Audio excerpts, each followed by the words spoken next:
nursing tutor, Dress Academy, Tiruvalla. Today I am going to give you some information about an important drug, that is Digoxin. Digoxin is included in the group of cardiac glycosides.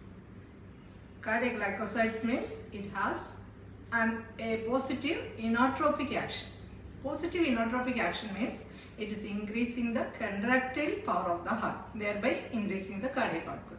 At the same time, it is having a negative chronotropic action.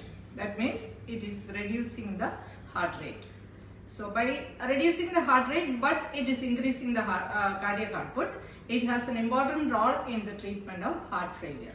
So in addition to heart failure, this drug is used to treat atrial fibrillation, atrial tachycardia and atrial flutter. Even though this is a very effective drug for treatment of cardiac failure and for increasing the cardiac output, if we are not using this drug properly, it has lethal toxic effects also. So we have to know what is the serum therapeutic level for this drug. Serum therapeutic level of this drug is 0.5 to 2 nanograms per milliliter. Beyond this limit, it can cause toxic effects. The toxic effects of this medication will be manifested in 3 body systems mainly. The first one is on the gastrointestinal system. So it will be manifested as anorexia, nausea and vomiting.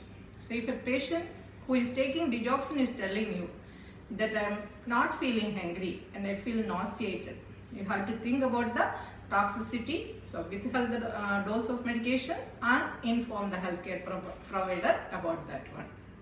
Then the second thing is it is acting on the cardiovascular system as the negative chronotropic action. It is reducing the heart rate. So acceleration of this effect can cause severe bradycardia in the patient. So that's why we are, while giving each dose of medication, before giving each dose of medication, we are checking the apical pulse rate of the patient for a full minute. So if it is below 60, we will not administer the dose of medication. We will inform the healthcare provider about that one. Third system where manifestation of toxicity occurs is neurological system. In the neurological system, it will be manifested as visual disturbances. For example, patient will be having blurred vision, photosensitivity, halos around the light and yellow vision. So be careful with these toxic effects. And there are some conditions which can increase the toxicity. For example, hypokalemia. If the patient is having hypokalemia, hypomagnesemia, hypercalcemia, the toxicity can increase. So while administering this medication, you have to be careful. Then in addition to this one, if a child is taking this medication, we have to give some special instruction to the parents. If the parents forgot to give 1 dose of this medication and if 4 hours has not elapsed, they can give that dose. But if 4 hours has elapsed from the scheduled dose, for example, it has to be given at 8 a.m. and the parents forgot to give it at 8 a.m. But by 10 a.m. they remembered that the dose is not given. They can give that dose. But by 12 noon, after 12 noon, they cannot give that one. They can give the next dose at the scheduled time.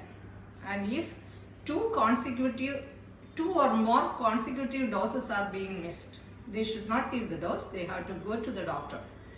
Another important point we have to tell to the parent is, if a child vomits after getting this Digoxin, do not repeat the dose. They have to consult the doctor about that one. So Digoxin, very important, but it can cause toxic effects also. So while administering this medication, you have to be very careful.